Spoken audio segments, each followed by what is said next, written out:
Manusia tidaklah memiliki kehendak kecuali apa-apa yang dikehendaki Allah, Rabb alam semesta. Quran Surat At-Takwir 29. Dalil ini diyakini besar oleh Abdul Jalil yang sudah menelan pahit dan getir mengarungi samudra pencarian kebenaran sejati.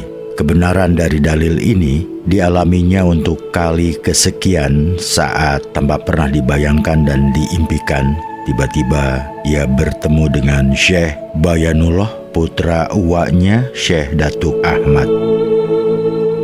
Kisah pertemuan dua saudara sepupu itu bermula dari ketidaksengajaan ketika Abdul Jalil dan Husain mengadakan perjalanan dari bandar pelabuhan Jeddah di Mekah, dan saat kabilah mereka beristirahat di Wadi Fatimah, tiba-tiba melintas kabilah lain yang juga bertujuan ke kota yang sama. Salah satu unta yang ditunggangi lelaki tua terjerambab karena kaki depannya yang kanan terperosok ke lubang.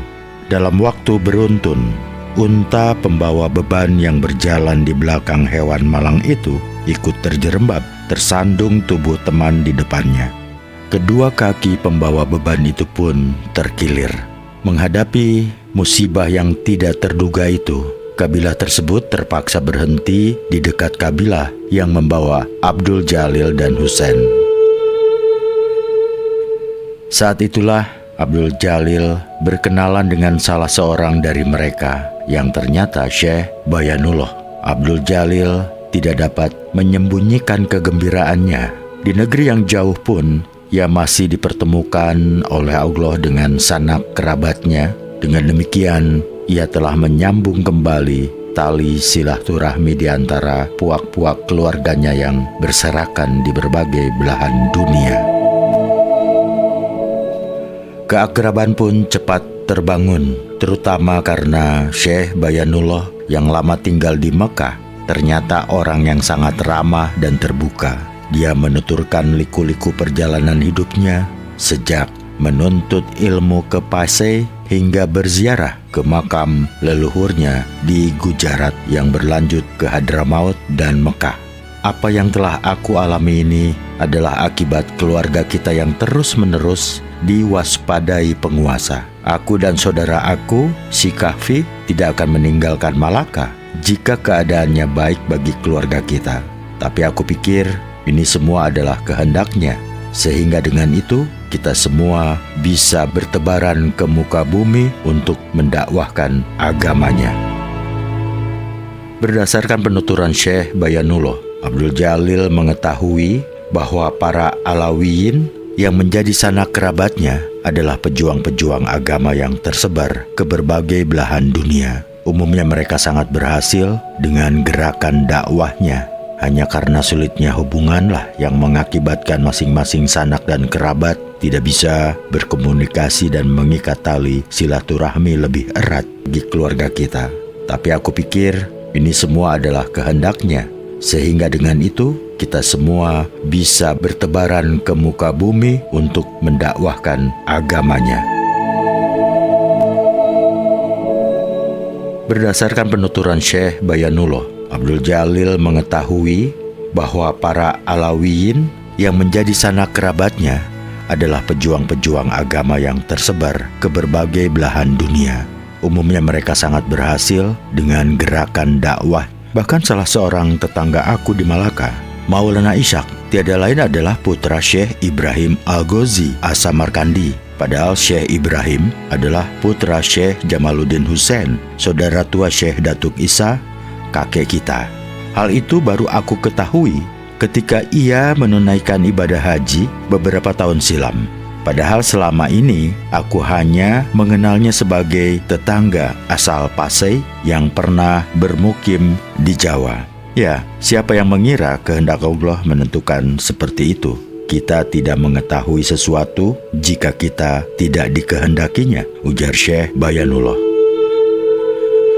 Selain menuturkan hal Maulana Ishaq, Syekh Bayanullah juga menuturkan saudara lain ibu dari Maulana Ishaq, yaitu Ali Rahmat dan Ali Murtado. Kedua orang tersebut telah menjadi orang-orang terkemuka di Jawa. Ali Rahmat menjadi guru agung di negeri Ampel Denta, Ali Murtado menjadi guru agung di negeri Tandes atau Gresik. Putra Maulana Ishak yang bernama Ainul Yakin telah menjadi penguasa di Giri. Bahkan Ainul Yakin bersama Mahdun Ibrahim, putra Ali Rahmat, pernah tinggal di Malaka setahun. Aku kira Maulana Ishak khawatir berdekatan dengan keluarga aku yang diawasi penguasa terus-menerus, sehingga ia juga tidak tahu jika sebenarnya kami masih saudara. Berdasarkan kisah Syekh Bayanullah, Abdul Jalil mengetahui bahwa salah seorang leluhurnya yang bernama Syekh Said Abdul Malik adalah seorang Alawiyin asal Hadramaut yang hijrah ke negeri Gujarat, tepatnya di Ahmadabad, bukan di Surat seperti pernah dikisahkan Syekh Datuk Ahmad. Syekh Said Abdul Malik lahir di Kozam dekat Tarim di Hadramaut. Itu sebabnya kakek buyut dari Syekh Said Abdul Malik bernama Said Ali Holik Al-Kozam.